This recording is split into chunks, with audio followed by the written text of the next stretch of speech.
Our next guests are Bryan Watts and Art Dornfeld with EMS. Well, here we are at one of Brunswick County's emergency vehicles, and we have with us Bryan Watts, the Director of Emergency Services, and Art Dornfeld, who is one of our paramedics. Is that correct? Correct. Correct.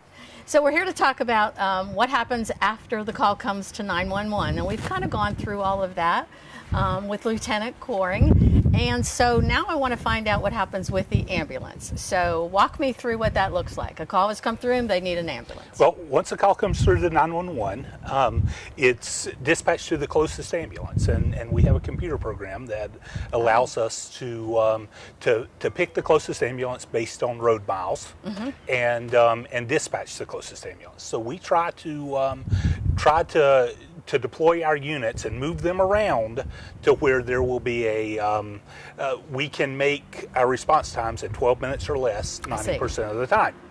So when that happens, the closest ambulance is picked and responds. They have to be out of the station and on the way within a minute. Really? And we have another software program that actually routes them to the call, much like a GPS in your car.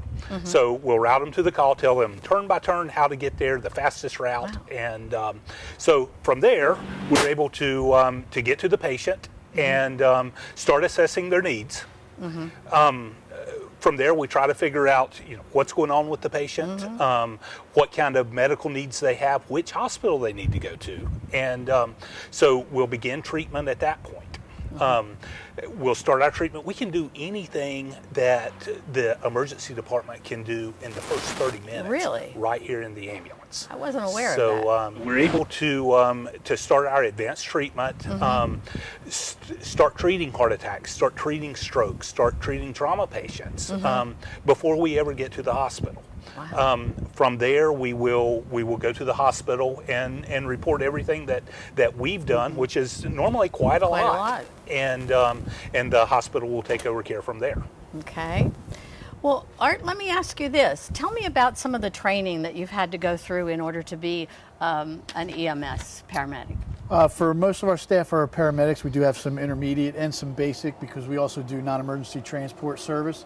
But for us, it's you go through basic EMT class. Right. And then after you complete that, most people go right to paramedic, get paramedic level training, which is all advanced cardiac life support, advanced trauma life support, working with the monitors and stuff like that. So it takes about 9 months for the paramedic training. Some people are doing an associate's degree program. Right, would take a couple of years. Exactly, right? which takes a couple of years. But for the most part, it's 9 to 12 months to become a paramedic. How long have you been here at Brunswick? Well, I've been here since 2005, so I'm going on almost 10 years. So lots of experience. Yes.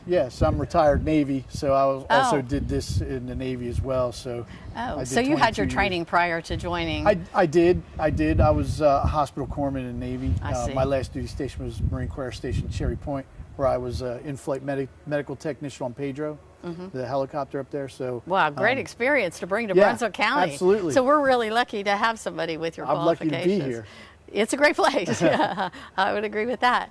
Well, summer's just around the corner. We're just beginning. So tell me how that affects the 911 call center and the ambulance, the needs for the EMS ambulance. Well, our call volume starts to go up about Easter, and there's increased call volume, increase in the number of calls that are on the beach communities. Really? And honestly, we have a lot of water-related issues then as well.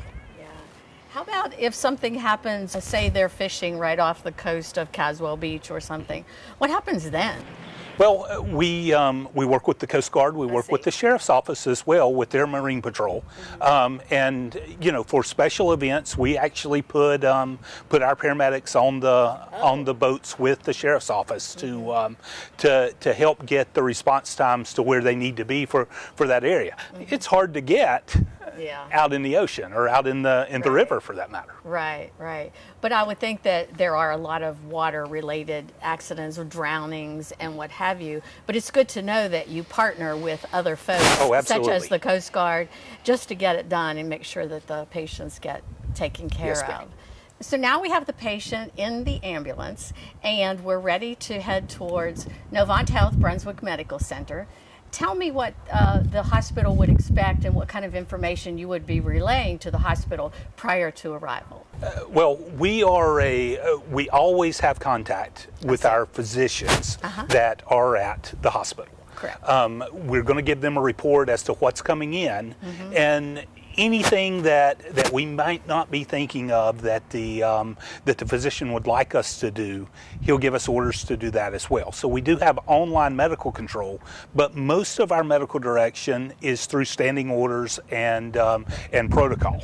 So we give them a heads up that someone is coming in with this type of medical emergency, but we always have the option to be able to ask them for advice on how to treat if we're sketchy on how we might treat them. Art, tell me, you guys work closely with the medical director for EMS, and that's Dr. Bill Sherrod, is that correct? Absolutely, yes. And does he help to develop the protocols and what have you that you use? Dr. Sherrod provides us with continuing education, improves all of our protocols. He'll actually come and teach us different things, update us on different procedures. He's actually improved a lot on our patient care for trauma, doing less with backboards, things like that. So, actually working with backboards, actually bouncing down the road in the back of an ambulance on a backboard actually can do more damage than good. It just seems, when you ask the question, well, why do we use a backboard? Well, because we always did, So now the research shows that it's better not to use that. So he comes and teaches us the new way to do it. I'm sure he's a good resource for that because we have constant training at the hospital, and he's constantly being updated on best practices and stuff. So I'm sure that's very helpful to you. Yeah, and keep in mind, Dr. Sherrod was an EMT before he went to medical school. He's a local. And that's exactly right. Do you guys treat children as well as adults? Absolutely. Good. Take care of pediatrics.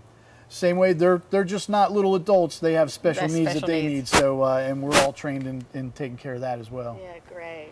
Well, that's all great information. Is there anything else you'd like to tell our viewers before we end this segment? Well, we're here for the citizens and visitors of Brunswick County. We have our emergency program as well as our non-emergency program. Art mentioned that earlier, but should you need non-emergency ambulance transport, just give us a call as well. That's one item I think I tend to forget. I forget that you do transport from home to a doctor's office, perhaps, or doctor's office to physical therapy or something. Right. Take people to dialysis. Dialysis. Yes, that's a great absolutely. one. I'm glad you mentioned that. There's a number of dialysis places that we can take them to, sure. Well, it's been a pleasure to talk with you guys today, and I think this is doing a great service for the folks in Brunswick County. I'm sure they're going to learn a lot in these segments about what EMS is all about. So thanks again, and we'll come and see you in your new place. All right, great. Thanks. Okay, great. Thanks.